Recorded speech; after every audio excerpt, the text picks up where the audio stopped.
6 जुलै रोजी आषाढी यात्रेचा सोहळा संपन्न होतोय। आपण बघितलं तर सोलापूर जिल्ह्याचे पालकमंत्री जयकुमार गोरे हे पालखी स्थळाची पाहणी करताय।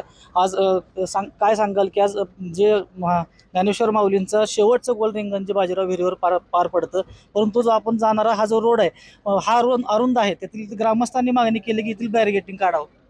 नाही, मुळात सगळ्यात पालखीच्या वेळचा हा रिंगण सोहळा सगळ्यात महत्त्वाचा सोहळा असतो।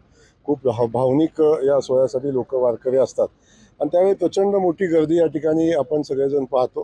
त्यावेळी नवीन हायवेचं काम झालेलं आहे, त्यामुळं काय बॅरिगेटिंग आडव्या येतात, त्यामुळे वाहतुकीला त्रास होतो।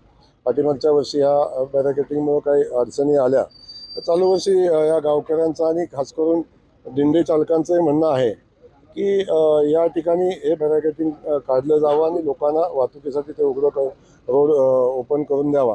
त्या संदर्भातल्या सूचना मी आत्ताच संबंधित प्रशासनाला दिलेल्या आहेत, हायवे अथॉरिटीला दिलेल्या आहेत आणि त्या अनुषंगानं बाकी कॅनॉल आहे, कॅनॉलचा त्या ठिकाणी प्रोटेक्शन कसं करता येईल आणि ह्याचं स्थायी समाधान कसं काढता येईल याची चर्चा आपण या निमित्तानं करतो। पुढच्या वर्षी मला वाटतं त्याचं स्थायी समाधान पण आपण काढू आणि पालखीचा रिंगण सोहळा उत्साहानं निर्विघ्नपणे कुठलीही दुर्घटना न घडता आनंदानं साजरा व्हावा अशा पद्धतीच्या मुख्यमंत्री मोदयांच्या सूचना आहेत आणि त्या सूचनेच्या अनुषंगानं जे करायला लागेल ते करायची भूमिका प्रशासनाची आणि आमची आहे। आज आपण 65 एकर वाळवंटाची पाहणी केली आहे। कोणकोणत्या समस्या आपल्याला जाणवल्या?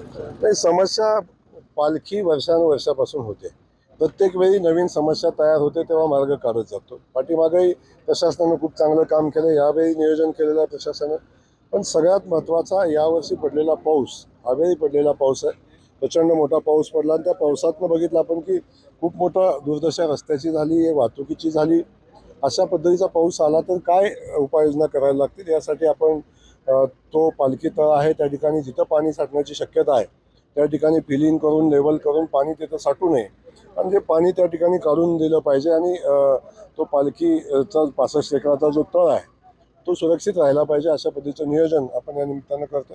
शौचालय सगळे आहेत, जवळजवळ 1001 शौचालय त्या ठिकाणी बांधलेले आहेत नगरपालिकेचे, त्याची तोडफोड दुरुस्ती करत असताना त्या ठिकाणी जो शौचालयाच्या बाजूनं खूप मोठ्या संख्येनं शौचालय पाण्याचं ठिकाणी खूप पाणी येत असल्यामुळं जो त्या ठिकाणी चिखल होतो।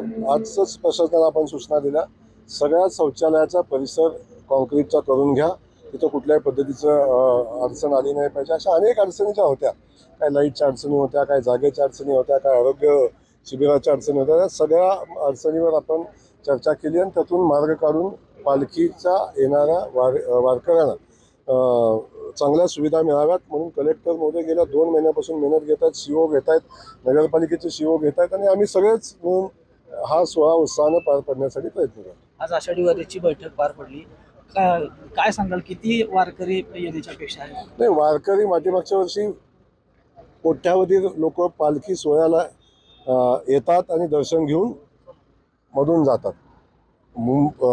पंढरपूरमध्ये येणाऱ्या पोचणाऱ्या भाविकांची संख्या जवळजवळ 20 ते 25 लाख भाविकांची असते। यावर्षी त्याच्यापेक्षा अधिक भाविक यावर्षी येतील, त्या अनुषंगानं तो फ्लो लक्षात घेऊन आपण यावेळी आता हायवे अथॉरिटी हायवेचं काम चाललं आहे, त्याच्या दुरुस्तीच्या सूचना दिलेल्या आहेत। त्या ठिकाणी ज्या ठिकाणी बॅरिगेटिंग करणं आवश्यक आहे त्या ठिकाणी, काही ठिकाणी ब्रिजेस करणं आवश्यक आहे त्या ठिकाणी ते या सगळ्या गोष्टी आपण करतोय। त्यामुळे आलेल्या सगळ्या भाविकांना आरामात दर्शन घेता यावं आणि आरामात वाळवंटात जाऊन नदीचं मध्ये स्नान करता यावं अशा पद्धतीचं नियोजन आपण करतोय। सन्माननीय मुख्यमंत्री महोदय या संदर्भात खूप गांभीर्यानं सगळ्या प्रशासनाच्या संपर्कात आहेत आणि सगळ्यांना सूचनाही देत आहेत आणि त्या अनुषंगानं आपण बघितलं असेल की सगळ्या या व्यवस्था उभ्या करण्यासाठी जे काय लागेल शासन कुठेही कमी पडणार नाही, जे लागेल ते सगळं उपलब्ध करून देण्याचा शासनाचा या निमित्तानं प्रयत्न आहे।